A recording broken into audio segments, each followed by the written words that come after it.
Umupo ka dyan! Isermonan ko talaga yan. May pasalubong ako sa'yo. Wala pa yung anak mo.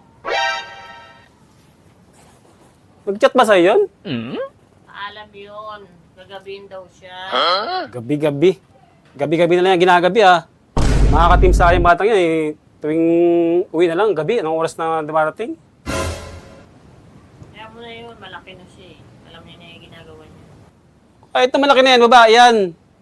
Ikaw yung magulang na babae, dapat ikaw yung nag-ano dyan eh. Anong sabi? Saan na siya nagpunta?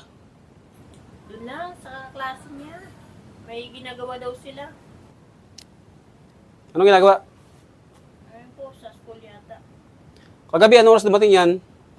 Gabi na rin. May naano sila sa school tinatapos eh. Puro gabi-gabi na lang. Alam mo panahon ngayon eh, napakadelikado. Oh! Gusto 9 yan ng gabi, wala pa.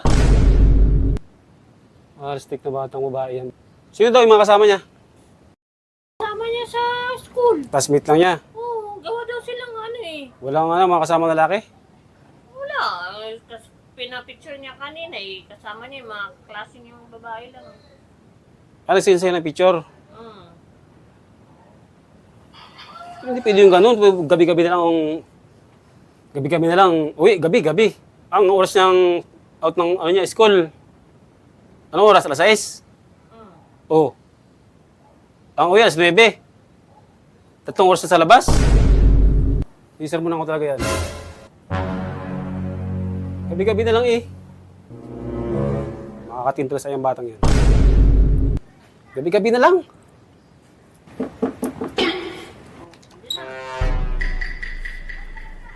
Oh! Gabi ka na naman.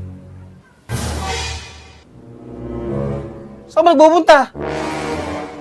Ha? Classmate mo?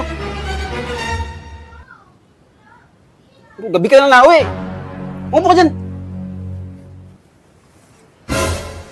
May pasalubong ako sa'yo.